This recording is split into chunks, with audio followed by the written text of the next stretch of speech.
মানুষকে শুদ্ধে দেওয়ার মতো বিড়ম্বনা আর নেই। ভুল ধরিয়ে দেওয়ার সাথে সাথেই আপনি তার বিরাট শত্রু হয়ে যাবেন।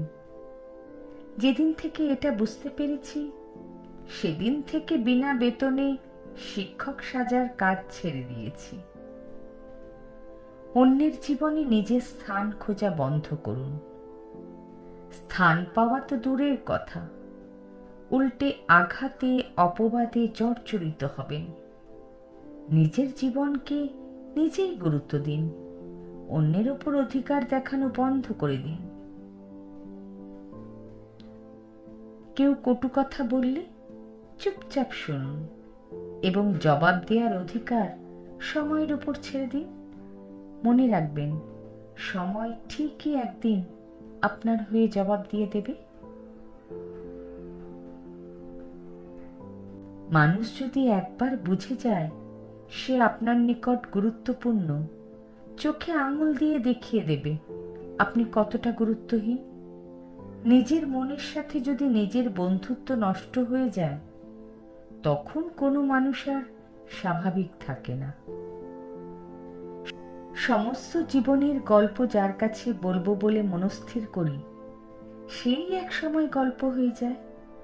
তার গল্পই শুধু শোনা হয়, কিন্তু নিজের গল্প আর বলা হয় না। গল্পের কাছে তো আর গল্প বলা যায় না। মাঝে মাঝে কেউ মিথ্যা বললে তুমি তা বুঝতে পারো, কিন্তু তার রিয়্যাক্ট না করে তুমি নিশ্চুপ থাকো। তার অর্থ হলো জীবন তোমাকে ম্যাচিওর করে তোলার শিক্ষাটা ভালোভাবে দিয়ে দিয়েছে। নীতিবাক্য বলা সহজ, নীতিবান হওয়া কঠিন। উপদেশ দেওয়া যতটা সহজ, উপদেশ মানা ততটাই কঠিন। নিজে কতটুকু মানেন সেটা বিবেচনায় রেখে অন্যকে উপদেশ দিন, এটাই উত্তম। কিছু মানুষের নিজের দোষ অন্যের ওপর চাপানোর অভ্যাস এতটাই বিশ্রীভাবে প্রকট যে তারা আজীবন অন্যকে ব্লেমের পর ব্লেম দিয়েই যায়। হয়তোবা আপনি তাদের কাছে বিরক্তিকর, তাই কারো জীবনে বিরক্তির কারণ না হয়ে দূরে সরে আসুন। অন্যের মনের মতো হওয়ার জন্য নিজের সাথে অবিচার করবেন না।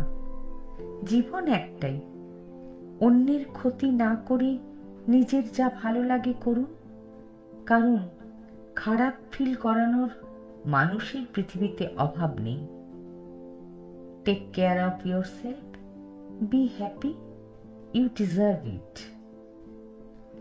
কিছু মানুষ আছে যারা আঘাত পেলে পিন ড্রপ সাইলেন্সে চলে যায়। তাদের নিজেদের কষ্টে না আছে কোনো আক্ষরিক রূপ আর না আছে শব্দ। যারা বুঝতে দেয় না, কেউ জানতেও পারে না, এমনকি পাশে খুব কাছের কেউ বসে থাকলেও সে টেরও পাবে না।